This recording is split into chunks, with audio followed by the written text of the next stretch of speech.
Hello मेरे प्यारे बच्चों, तो कैसे हैं आप सब। आशा करता हूं आप सब बहुत ही अच्छे होंगे। तो बच्चों आज हम स्टार्ट करने जा रहे हैं क्लास 10th के साइंस का ऑब्जेक्टिव क्वेश्चन को।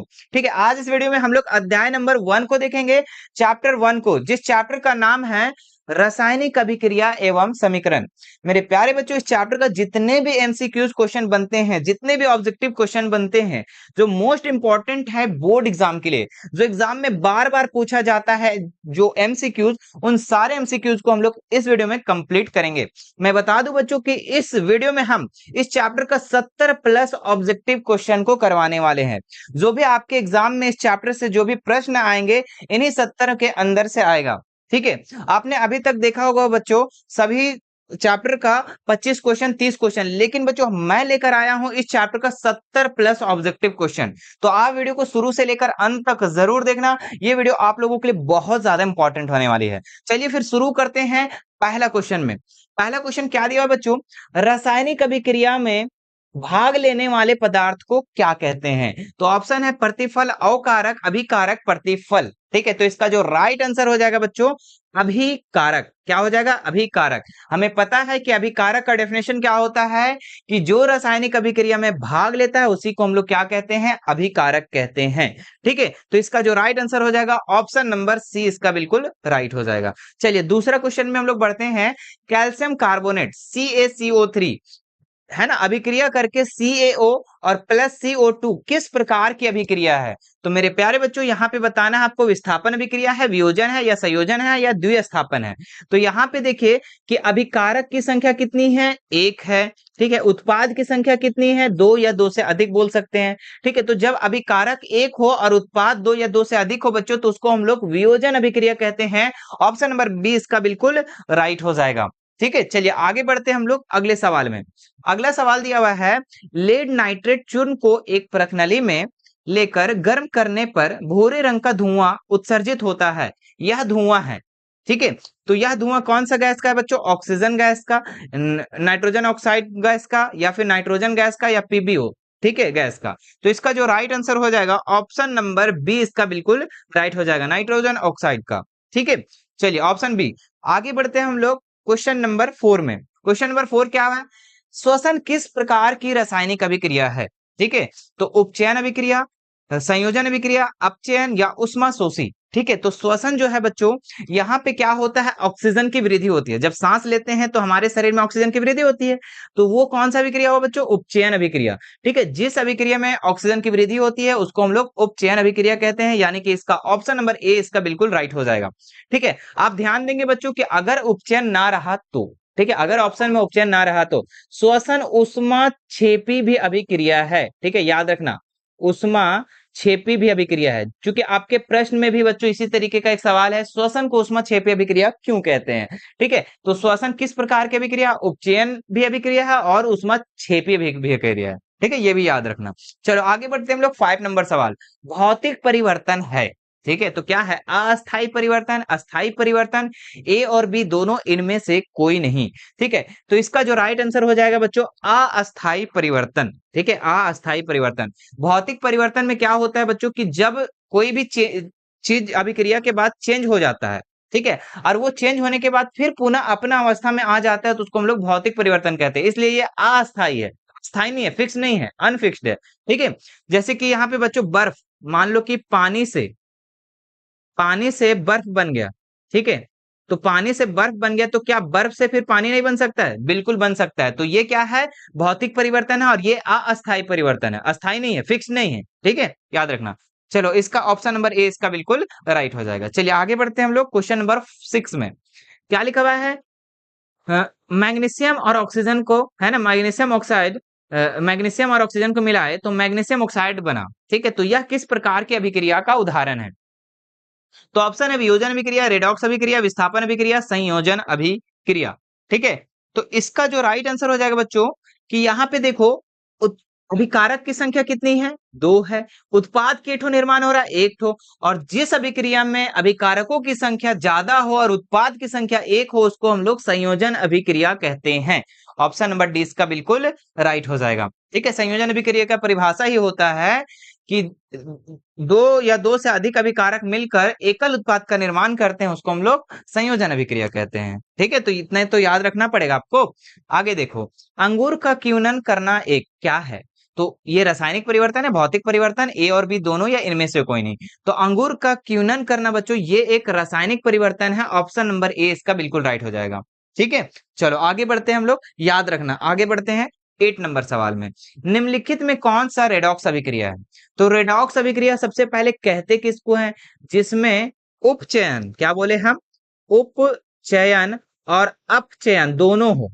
ठीक है, जिसमें उपचयन और अपचयन दोनों हो उसको हम लोग रेडॉक्स अभिक्रिया कहते हैं। यानी कि ऑक्सीजन की वृद्धि और ऑक्सीजन की कमी जिसमें दोनों में हो तो उसको हम लोग रेडॉक्स अभिक्रिया कहते हैं। तो यहाँ पे देखो ऑप्शन क्या क्या है, H2Cl2 और HCl। ठीक है, तो 8 नंबर में तो ये तो यहाँ पे कहीं ऑक्सीजन की ना वृद्धि हो रही ना कमी हो रही, ये गलत हो गया। यहाँ पे बी वाले में देखो क्या है, कॉपर ऑक्साइड है और ये अभिक्रिया करके क्या बन रहा है, कॉपर बन रहा है, यानी कि ऑक्सीजन की कमी हो रही है। चलो ठीक है, देखते हैं क्या ऑक्सीजन की वृद्धि भी हो रही है यहाँ पे, अगर होगा तभी रेडॉक्स अभिक्रिया होगा। तो हाइड्रोजन सिर्फ अभी अकेले है, अब क्या हो गया, हाइड्रोजन ऑक्साइड हो गया, मतलब कि यहाँ उपचयन यानी अपचयन और उपचयन दोनों हो रहा है। इसका मतलब इसका जो राइट आंसर हो जाएगा ऑप्शन नंबर बी इसका बिल्कुल राइट हो जाएगा। ठीक है, चलो आगे बढ़ते हैं हम लोग 9 नंबर सवाल में। 9 नंबर सवाल है, कॉपर चूर्ण को वायु में गर्म करने पर उसके सतह पर कॉपर ऑक्साइड की एक परत जम जाती है, इस परत का रंग कैसा होता है? ऑप्शन है श्वेत, काला, भूरा, पीला। तो इसका जो राइट आंसर हो जाएगा बच्चों आप लोग का ऑप्शन नंबर बी काला। क्या हो जाएगा, काला। क्लियर है, चलो आगे बढ़ते हम लोग अगले सवाल में।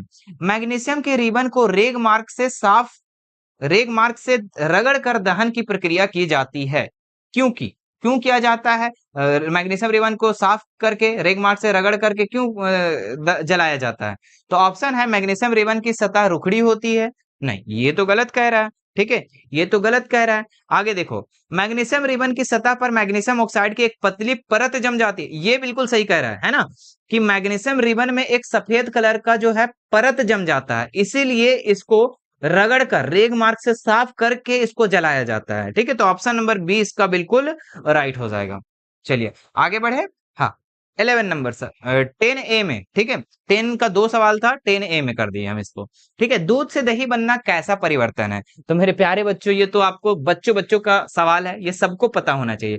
दूध से दही बनना ये एक रासायनिक परिवर्तन है, और रासायनिक परिवर्तन किसको कहते हैं? जो नया पदार्थ का निर्माण करता हो, जो नया पदार्थ का निर्माण करता हो उसको हम लोग क्या कहते हैं, रासायनिक परिवर्तन कहते हैं। और ये फिर नया पदार्थ जब बन गया तो वो पुराने वाले पदार्थ में नहीं चेंज हो सकता है। जैसे दूध से दही बन गया, तो क्या तुम दही से दूध बना सकते हो? नहीं बना सकते हो, इसीलिए ये एक रासायनिक परिवर्तन है। ठीक है, तो ऑप्शन नंबर बी इसका बिल्कुल राइट हो जाएगा। चलिए आगे बढ़ते हैं हम लोग अगले सवाल में। नमक के घोल में सिल्वर नाइट्रेट का घोल डालने पर दही जैसा अवक्षेप उत्पन्न होता है।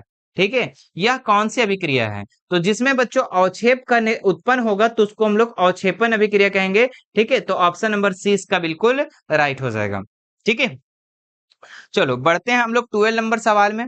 12 नंबर में है, मैग्नीशियम के दहन के फलस्वरूप मैग्नीशियम ऑक्साइड प्राप्त किया जाता है, तो इस ऑक्साइड का रंग कैसा होता है? ठीक है, तो मैग्नीशियम के दहन के फलस्वरूप मैग्नीशियम ऑक्साइड प्राप्त किया जाता है, तो इस ऑक्साइड का रंग कैसा होता है? लाल, काला, उजला, भूरा। ठीक है, तो इसका जो राइट आंसर हो जाएगा बच्चों ऑप्शन नंबर सी उजला। क्या हो जाएगा? उजला। ऑप्शन नंबर सी इसका बिल्कुल राइट हो जाएगा। आगे देखो, रासायनिक समीकरण अभिक्रिया का क्या है?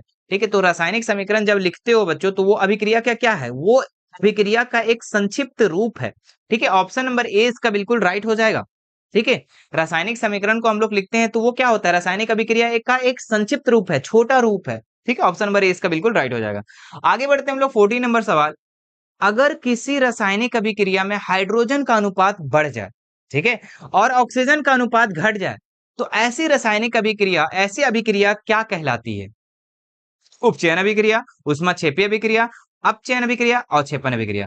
तो यहाँ पे देखो बच्चों साफ साफ लिखा हुआ है, ऑक्सीजन की क्या हो रहा है? घट रहा है। जब ऑक्सीजन घट रहा है और हाइड्रोजन बढ़ रहा है, जब ऑक्सीजन घट रहा है बच्चों तो उसको हम लोग चयन अभिक्रिया कहेंगे। क्या कहेंगे? अपचयन अभिक्रिया। ऑप्शन नंबर सी इसका बिल्कुल राइट हो जाएगा। क्लियर है? ठीक है, अच्छा अगर यही रहता कि हाइड्रोजन का अनुपात घट जाए और ऑक्सीजन का अनुपात बढ़ जाए जब ऑक्सीजन वृद्धि हो जाएगा तो वो उपचयन होगा, और घट जाए तो क्या हो जाएगा, वो चयन हो जाएगा। ठीक है, यहां तक का क्लियर है। चलो आगे बढ़ते हैं हम लोग अगले सवाल में। 15 नंबर में क्या लिखा हुआ है, उपचयन अपचयन अभिक्रिया को क्या कहते हैं? तो जहां पे उपचयन अभिक्रिया और अपचयन अभिक्रिया दोनों हो, है ना, तो उसको हम लोग रेडॉक्स अभिक्रिया कहते हैं। ऑप्शन नंबर ए इसका बिल्कुल राइट हो जाएगा। ठीक है, बच्चे बच्चे लोग को ये चीज पता होना चाहिए। आगे बढ़ते हैं हम लोग अगला सवाल में।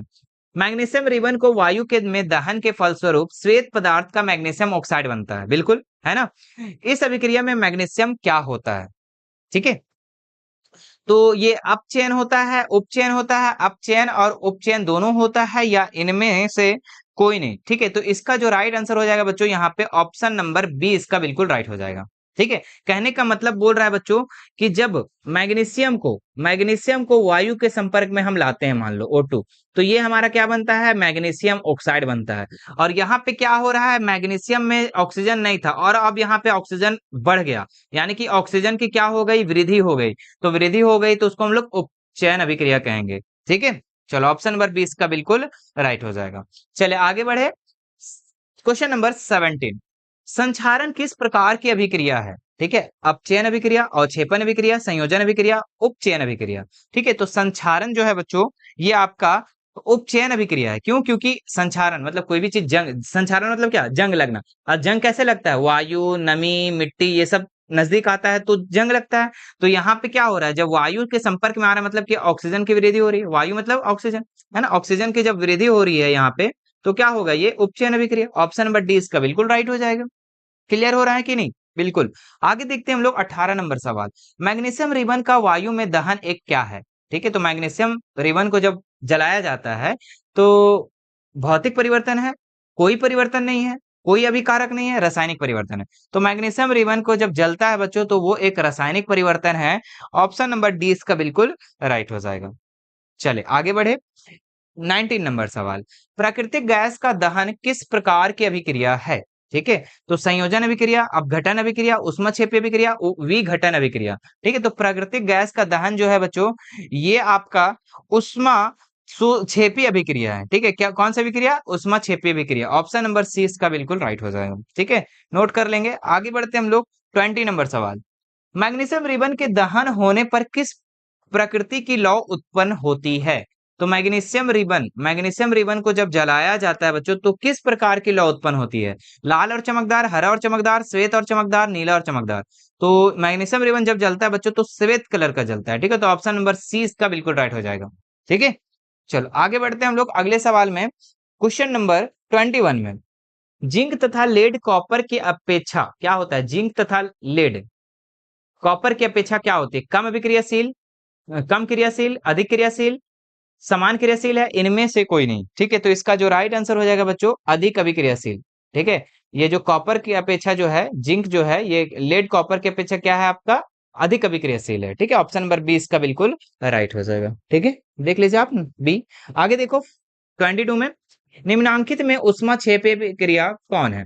ठीक है, तो उष्मा क्षेपी क्रिया जिसमें उष्मा का उत्पन्न होता है उसको हम लोग उष्माक्षेपी अभिक्रिया कहते हैं। तो यहाँ पे चारों ऑप्शन में किसमें उष्मा का उत्पन्न हो रहा है मेरे प्यारे बच्चों? तो ऑप्शन नंबर ए में उष्मा उत्पन्न हो रहा है। तो यहाँ पे क्या हो जाएगा, ये उष्माक्षेपी अभिक्रिया हो जाएगा। ऑप्शन नंबर ए बिल्कुल राइट हो जाएगा। चलिए आगे बढ़ते हैं हम लोग अगले सवाल में। वे अभिक्रियाएं जिनमें अभिकारकों के बीच आयनों का आदान प्रदान होता है उन्हें कहते हैं। तो उन्हें क्या कहते हैं? जिनके बीच आयनों का आदान प्रदान होता है उसको हम लोग द्विस्थापन अभिक्रिया कहते हैं। बच्चों याद रखना ऑप्शन नंबर सी इसका बिल्कुल राइट हो जाएगा। ठीक है, चलो आगे बढ़ते हैं हम लोग 24 में। देखिए यहाँ पे क्या है, मैग्नीशियम और ऑक्सीजन को मिलाया गया तो क्या बना, मैग्नीशियम ऑक्साइड। यह रासायनिक समीकरण किस प्रकार का है? ठीक है, तो कंकाली है, संतुलित है, उष्माशोषी है, उष्माक्षेपी है। ठीक है, तो यहाँ उष्मा तो निर्माण नहीं हो रहा है तो यहाँ उष्माक्षेपी तो होगा नहीं। उष्माशोषी यहाँ पे ऊर्जा उष्मा का योग भी नहीं हो रहा है, उष्मा का जरूरत भी नहीं पड़ रहा है तो ये भी नहीं होगा। संतुलित देखो है कि नहीं है, तो मैग्नीशियम यहाँ पे 2 है मेरे प्यारे बच्चों, बिल्कुल है, तो मैग्नीशियम यहाँ पे भी 2 है। ठीक है, ऑक्सीजन यहाँ कितना है, 2 है। ऑक्सीजन यहाँ कितना है, तो देखो ये इससे मल्टीपल होता है तो ये भी 2 है, मतलब कि दोनों साइड इक्वल है मेरे प्यारे बच्चों। तो ये क्या हो गया, संतुलित हो गया। ठीक है, ऑप्शन नंबर बी इसका बिल्कुल राइट हो जाएगा। चलिए आगे बढ़ते हैं हम लोग क्वेश्चन नंबर 25 में। देखिए क्या है यहाँ पे, फेरस और ऑक्साइड, ठीक है, फेरस ऑक्साइड को एल्युमिनियम के साथ अभिक्रिया करवाएं, तो यहाँ पे क्या बन गया, Al2O3, है ना, एल्युमिनियम ऑक्साइड बन गया और फेरस को क्या कर दिया, अलग कर दिया, ठीक है। देखो यहाँ पे क्या था ना, फेरस और ऑक्सीजन की दोस्ती थी, ठीक है। अब यहाँ पे क्या हुआ, एल्युमिनियम के साथ जब अभिक्रिया करवाए तो एल्युमिनियम जो था ना ज्यादा ताकतवर था, तो क्या हुआ कि एल्युमिनियम ऑक्साइड बन गया और फेरस को कहा एकदम भगा दिया, बोले भागो बाबू, है ना। तो ये कौन सा विक्रिया है, तो जब ऐसे रहता है बच्चों, जो अधिक अभिक्रियाशील है वो कम अभिक्रियाशील धातु को जब विस्थापित कर देता है तो उसको हम लोग विस्थापन अभिक्रिया कहते हैं। ऑप्शन नंबर इसका डी इसका बिल्कुल राइट हो जाएगा। चलो आगे बढ़ते हैं हम लोग अगले सवाल में। अभिक्रिया, अभिक्रिया CuO, ठीक है, कॉपर ऑक्साइड और हाइड्रोजन को हम मिलाएं, ठीक है, तो क्या बना, कॉपर और यहाँ पे H2O हो गया। ये किसका उपचयन हो रहा है, अपचयन, सॉरी अपचयन। अपचयन का मतलब हमने बार बार बता रहा है कि ऑक्सीजन की कमी, ऑक्सीजन की कमी माइनस, है ना, कमी। तो कहाँ पे हो रहा है, किसका ऑक्सीजन की कमी हो रही है, तो कॉपर ऑक्साइड का अपचयन हो रहा है। क्यों, क्योंकि यहाँ पे कॉपर ऑक्साइड था और यहाँ पे कॉपर सिर्फ बन गया, यानी ऑक्सीजन की यहाँ पे कमी हो गई। तो यहाँ पे इसका कौन सा आंसर हो जाएगा, option number B, copper oxide का अपचयन हो रहा है। क्लियर है, ठीक है। चलो अच्छा, सवाल थोड़ा सा अगर चेंज कर दे, मान लो, ठीक है, बोल दिया किसका उपचयन हो रहा है इनमें से, तो क्या लिखोगे आप, उपचयन किसका हो रहा है, किसमें ऑक्सीजन की वृद्धि हो रही है, तो हाइड्रोजन में, ठीक है। देखो तरीका मैंने कि रटने से अच्छा थोड़ा समझते जाओ, हल्का हल्का भी समझ लोगे तो काफी उतना, ठीक है।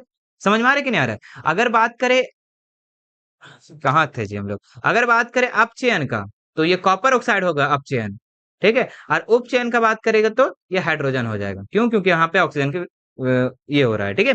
तो ऑप्शन नंबर इसका बी बिल्कुल राइट हो जाएगा। चलो आगे बढ़ते हम लोग अगले सवाल में, 27 नंबर में।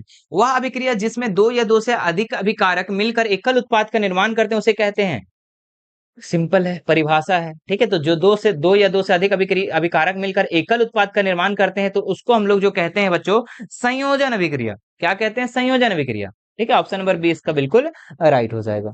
चलो आगे बढ़ते हैं हम लोग अगले सवाल में, 28 नंबर में। जब एकल अभिकारक टूटकर छोटे छोटे उत्पाद उत्पन्न करते हैं तो इसे क्या कहते हैं, ठीक है। यहाँ पे एकल अभिकारक टूटकर छोटे छोटे उत्पाद का निर्माण करते हैं तो उसको हम लोग क्या कहते हैं, वियोजन अभिक्रिया, ठीक है। तो ऑप्शन नंबर ए इसका बिल्कुल राइट हो जाएगा। चले आगे बढ़े, हाँ, 29 नंबर, निम्नांकित में से कौन सी अभिक्रियाओं के युग्म हमेशा साथ साथ होते हैं, ठीक है। तो संयोजन और विघटन नहीं, उदासीनी और विस्थापन, हाँ ये हो सकता है, ठीक है।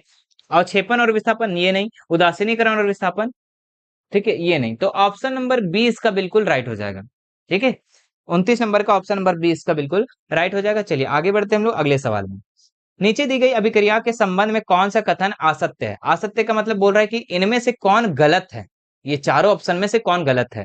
तो देखो यहाँ पे जो समीकरण दिया हुआ है इसको ध्यान से देखना है, उसके बाद बताना है आपको। यहाँ पे क्या है, सीसा ऑक्साइड, ठीक है, पीबी ऑक्साइड मतलब लेड ऑक्साइड, पीबी ऑक्साइड, और कार्बन के साथ इसको हम अभिक्रिया करवा रहे हैं तो क्या बन रहा है हमारा, पीबी, सीसा बन रहा है और कार्बन डाइऑक्साइड बन रहा है। तो अब देखो सबसे पहला वाला लाइन पढ़ते हैं हम लोग, सीसा अपचयित हो रहा है, सीसा अपचयित हो रहा है। देखो तो सीसा जो है अपचयित हो रहा है क्या, यहाँ पे तो सीसा ऑक्साइड अपचयित ना हो रहा है जी, तो ये तो गलत बोल रहा है, सीसा अपचयित हो रहा है, मतलब कि ये गलत हो गया, ठीक है। दूसरा देख लो, कार्बन डाइऑक्साइड उपचयित हो रहा है, तो कार्बन डाइऑक्साइड उपचयित थोड़ा हो रहा है, कार्बन डाइऑक्साइड तो ये साइड है आपका, राइट साइड है, लेफ्ट साइड क्या है आपका, कार्बन है, कार्बन तो अपचय, कार्बन ना उपचयित हो रहा है, यहाँ पे कार्बन डाइऑक्साइड बोल दिया तो ये भी गलत हो गया।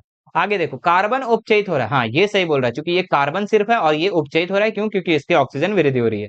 क्लियर है, लेड ऑक्साइड यानी पीबीओ अपचयित हो रहा है, हाँ बिल्कुल हो रहा है, क्योंकि यहाँ पे लेड ऑक्साइड था, ऑक्सीजन साथ में था, अब यहाँ ऑक्सीजन खत्म हो गया, मतलब अपचयित हो रहा है, यानी कि ये दोनों सही है। हम लोग को क्या बोला, गलत कौन सा है, तो गलत कौन कौन सा है, 1 और 2, तो ऑप्शन नंबर ए इसका बिल्कुल राइट हो जाएगा। क्लियर है, ठीक है। चलो आगे बढ़ते हैं हम लोग अगले सवाल में। कॉपर सल्फेट के घोल में लौह चूर्ण डालने पर क्या पृथक होता है, ठीक है। तो चलो इसका समीकरण बना देते हैं, उसके बाद आप खुद बता दोगे कि क्या पृथक हो रहा है, क्या अलग हो रहा है। कॉपर सल्फेट में किस चीज को डाल रहा है, लौह चूर्ण को, मतलब कि फेरस को डाल रहा है, फेरस को किस में डाल रहा है, कॉपर सल्फेट में, CuSO4, ठीक है। ये विलयन है और ये फेरस है, ये लोहा का चूर्ण है, दोनों को जब मिलाएं तो हमारा क्या बना, तो हमारा बना ये फेरस सल्फेट बन गया। क्यों, क्योंकि ये अधिक अभिक्रियाशील धातु है, कौन, फेरस, इसलिए इसके साथ दोस्ती हो गई और कॉपर को क्या कर दिया, विस्थापित कर दिया। तो यहाँ पे सवाल क्या था, कॉपर सल्फेट के घोल में लौह चूर्ण डालने पर पृथक क्या होता है, तो पृथक कॉपर होता है। ठीक है, पृथक क्या होता है मेरे प्यारे बच्चों? तो कॉपर होता है। ऑप्शन नंबर कहाँ है? ऑप्शन नंबर ए है। समझ में आया कि नहीं आया? बिल्कुल, ऑप्शन नंबर ए इसका बिल्कुल राइट हो जाएगा। चलिए आगे बढ़िए। 32 में, वैसी रासायनिक अभिक्रिया जो प्रकाश के अवशोषण द्वारा घटित होती है क्या कहलाती है? ठीक है, तो प्रकाश के अवशोषण के समय जब जो घटित होता है बच्चों, उसको हम लोग प्रकाश रासायनिक अभिक्रिया कहते हैं। याद रखना, ऑप्शन नंबर सी इसका बिल्कुल राइट हो जाएगा। जब प्रकाश का अवशोषण के समय घटित होगी तो यह प्रकाश रासायनिक अभिक्रिया होगा। चलो आगे बढ़ते हैं हम लोग। तांबे की वस्तुओं पर हरी परत का जमना क्या कहलाता है? ठीक है, तो ऑक्सीकरण, अवकरण, संक्षारण, इनमें से कोई नहीं। ठीक है, तो तांबे की वस्तुओं पर जो हरा परत जो लग जाता है तो उसको हम लोग क्या कहते हैं? उसको संक्षारण कहते हैं, जंग लगना कहते हैं। अरे तांबा है और तांबा में हरा हरा कलर का जो जंग लगता है, जो हरा हरा परत चढ़ जाता है, तो उसको हम लोग जंग ही ना कहते हैं, संक्षारण कहेंगे। ऑप्शन नंबर सी इसका बिल्कुल राइट हो जाएगा। चलो आगे बढ़ते हैं हम लोग। दानेदार जस्ता, दानेदार जस्ता जेड है ना, क्या बोला? जेड। और तनु सल्फ्यूरिक अम्ल, ठीक है, डालने पर कौन सी गैस उत्पन्न होगी? तनु सल्फ्यूरिक अम्ल का सूत्र H2SO4। दोनों को जब हम मिलाएं तो क्या बना हमारा यहाँ पे? तो ZnSO4 हो गया। ZnSO4 क्यों? क्योंकि ये अधिक अभिक्रियाशील है। और क्या स्थापित कर दिया बच्चों? तो H2 जो है ये विस्थापित कर दिया। ठीक है, ये क्या कर दिया? इसको विस्थापित कर दिया। ये क्या हो रहा है सर? अच्छा, चलिए कोई बात नहीं, हटाओ। हम सोचे थे इसको सीधा कर दें, कोई बात नहीं, नहीं हो रहा है, कोई बात नहीं, समझ में आ रहा है ना? बिल्कुल। यहाँ पे क्या है? जेड और SO4, H2SO4 तनियो सल्फ्यूरिक के साथ मिलाएं तो क्या बन गया? ZnSO4 और हाइड्रोजन को अलग कर दिया तो कौन सा गैस उत्पन्न होता है बच्चों? तो हाइड्रोजन। ठीक है, तो ऑप्शन नंबर इसका कौन वाला हो जाएगा? बी। ऑप्शन नंबर बी इसका बिल्कुल राइट हो जाएगा। क्यों? क्योंकि इसमें हाइड्रोजन गैस का उत्पन्न हो रहा है। चलो आगे बढ़ते हैं हम लोग। 35 में, संक्षारण का उदाहरण है, तो संक्षारण का उदाहरण क्या है? लोहे में जंग लगना, हाँ ये तो सही कह रहा है। चांदी की वस्तुओं के ऊपर काली परत का चढ़ना, हाँ ये भी सही कह रहा है, ये भी तो संचारण का ही उदाहरण है। तांबे के बर्तन में हरे रंग की परत बनना, ये भी सही कह रहा है। मतलब कि इनमें से सभी इसका राइट हो जाएगा, ऑप्शन नंबर डी। क्लियर है? ठीक है, तो ये था बच्चों। ठीक है, बाकी हम हमारे पास बहुत सारे सवाल हैं, आज हम इसी इतना ही तक खत्म करते हैं। ठीक है, इसको हम लोग भाग 1 बता देंगे। ठीक है, चूंकि बहुत टाइम, काफी समय हो गया है। और इसका जो बच गया क्वेश्चन उसको हम लोग अगले वीडियो में हम कंप्लीट करवा देंगे, भाग 2 में उसको कंप्लीट करा देंगे। देखिए हमारे पास बहुत सारे क्वेश्चन है। ठीक है, तो आप देख सकते हैं बहुत सारे क्वेश्चन है, 70+ MCQs है। ठीक है, तो मैं सारे का सारा आप लोग को करवा दूंगा। ठीक है, तो चलिए, बाकी आपको वीडियो कैसी लगी, ठीक है, कमेंट जरूर करना। और भाग